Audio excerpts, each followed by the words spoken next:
নমস্কাৰ আজি হৈছে 10 মাৰ্চ গোটেই অসমৰ লগতে ভাৰতৰ বিভিন্ন প্ৰান্তৰ পৰা যুগুত হৈছে কেইবাটাও গুৰুত্বপূৰ্ণ খবৰ মিয়া মুছলমানক লৈ মুখ্যমন্ত্ৰী হিমন্ত বিশ্ব শৰ্মাৰ কেইবাটাও বিস্ফোৰক মন্তব্য ইফালে গৌৰৱ গগৈ আৰু ৰকিবুল হুছেইনৰ কেইবাটাও বিস্ফোৰক তথ্য ফাদিল কৰিলে অখিল গগৈয়ে হয় অসমৰ লগতে ভাৰতৰ বিভিন্ন প্ৰান্তৰ পৰা লগতে বিশ্বৰ যুদ্ধকালীন অৱস্থাৰো বহুত কেটা গুৰুত্বপূৰ্ণ খবৰ আপোনালোকৰ কাৰণে যুগুতোৱা হৈছে গোটেইকেটা খবৰে আপোনালোকৰ কাৰণে বহুতে গুৰুত্বপূৰ্ণ গতিকে এটা খবৰো মিছ নকৰি সম্পূৰ্ণ ভিডিঅ'টো চাই থাকক লগতে আজিৰ এই ভিডিঅ'টিত এটি লাইক নিশ্চয় কৰিব এনেবোৰ খবৰ নিতৌ পাই থাকিব হলে আমাৰ এই চেনেলটো সাবস্ক্ৰাইব কৰি ৰাখিব বন্ধুসকল বলক আৰম্ভ কৰিছোঁ আজিৰ প্ৰথমটো গুৰুত্বপূৰ্ণ খবৰ ৰাজ্যবাসীক দিবলৈছো প্ৰথমতেই এক আন্তৰ্জাতিক ভয়ংকৰ খবৰ ইজৰাইল আৰু আমেৰিকাৰ আক্ৰমণত ইৰাণত ধ্বংসলীলা ধ্বংস 25খনকৈ হাস্পাতাল বন্ধ হৈ পৰিছে ইণ্টাৰনেট সেৱা হয় সবিশেষ জনাইছোঁ ভিডিঅ'টি অলপ স্কিপ নকৰিব ইৰাণত ভয়ংকৰ পৰিস্থিতি ইজৰাইল আমেৰিকাৰ আক্ৰমণত ধ্বংস হ'ল 25খনকৈ হস্পিটাল ধ্বংস হ'ল 14খনকৈ এম্বুলেন্স ইৰাণৰ স্বাস্থ্য খণ্ডত অচল অৱস্থা ইৰাণত প্ৰায় সংখ্যক ঠাইতে বন্ধ হৈছে ইণ্টাৰনেট সেৱা হাহাকাৰ পৰিস্থিতি ইৰাণত 13শৰো অধিক লোকৰ মৃত্যু হৈছে বৰ্তমানলৈকে আঘাতপ্ৰাপ্ত 10,000ৰো অধিক লোক ইৰাণত বাতিল কৰা হৈছে সকলো পৰীক্ষা বেলিষ্টিক মিছাইল ড্ৰোন বোমা আক্ৰমণত ব্যাপক ক্ষতিসাধন হৈছে ইৰাণৰ পাৰমাণৱিক ক্ষেত্ৰত প্ৰৱেশ কৰিছে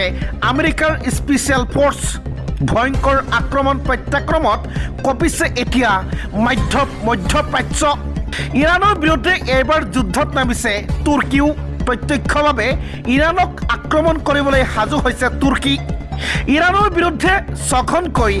F-16 লৈ সাজু তুৰ্কীৰ এয়াৰ ডিফেন্স সিস্টেমো ইতিমধ্যে তুৰ্কীয়ে ইৰাণৰ বেলিষ্টিক মিছাইল সাগৰতে ধ্বংস কৰি পেলাইছে প্ৰতিটো আক্ৰমণৰ প্ৰত্যাক্ৰমণ হ'ব ইৰাণক শেষ সকীয়নি দিলে তুৰ্কীয়ে ইজৰাইল আমেৰিকাৰ আক্ৰমণত ধ্বংস হ'ল 25খনকৈ হাস্পাতাল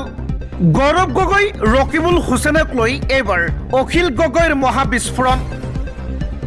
গৌৰৱ গগৈ ৰকিবুল হুছেইনৰ বাবেই মিত্ৰতা নহ'ল কংগ্ৰেছৰ ধমকিক আমি কেয়াৰ নকৰোঁ বুলি মন্তব্য অখিল গগৈৰ হয় অখিল গগৈৰ আৰু কেইবাটাও মন্তব্য সবিশেষ জনাইছোঁ মই কেতিয়াও কংগ্ৰেছৰ ওচৰত মূৰ তল নকৰোঁ গৌৰৱ গগৈ ৰকিবুল হুছেইনৰ বাবেই আমাৰ মিত্ৰতা সম্ভৱ নহ'ল কংগ্ৰেছৰ পিছে পিছে ঘূৰি কোনো লাভ নাই কংগ্ৰেছৰ পিছে পিছে ঘূৰি থাকিলে অসমীয়া জাতিৰ কোনো লাভ নহ'ব মই কোনো ৰাষ্ট্ৰীয় দলৰ ওপৰত বিশ্বাস নকৰোঁ মই অখিল গগৈ হয় বুলি মন্তব্য অখিল গগৈৰ আমি 15খন বিচাৰিছিলোঁ কিন্তু আমাক দিয়ে 4খন আসন ধিং সমষ্টি বিচাৰিলোঁ কিন্তু দাদাগিৰি কৰিলে ৰাইজৰ দলক দাদাগিৰি দেখুৱাই লাভ নাই সন্মান দিলেহে বন্ধুত্ব থাকে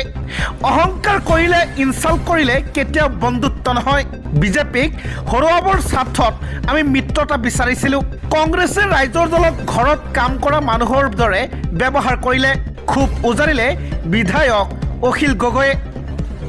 গৌৰৱ গগৈ ৰকিবুল হুছেইনৰ বাবেই আমাৰ মিত্ৰতা সম্ভৱ নহ'ল বুলি গৌৰৱ গগৈৰ বিৰুদ্ধে বিস্ফোৰক মন্তব্য অখিল গগৈৰ মই কেতিয়াও কংগ্ৰেছৰ ওচৰত তলমূৰ নকৰোঁ মই অখিল গগৈ বুলি মন্তব্য অখিল গগৈৰ মিয়া মুছলমানক লৈ মুখ্যমন্ত্ৰী হিমন্ত বিশ্ব শৰ্মাৰ কেইবাটাও বিস্ফোৰক মন্তব্য হয় মিয়া মুছলমান আমাৰ শত্ৰু নহয়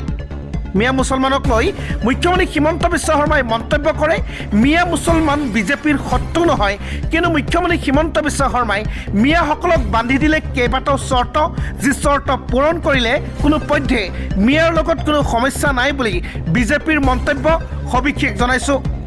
মিয়া আমাৰ শত্ৰু নহয় মিয়া মানুহৰ লগত আমাৰ শত্ৰুতা নাই মিয়া মানুহৰ লগত আমাৰ কোনো সমস্যা নাই মিয়া মানুহে ভাৰত মাতা কি জয় বুলি কোৱাটো আমাৰ কোনো আপত্তি নাই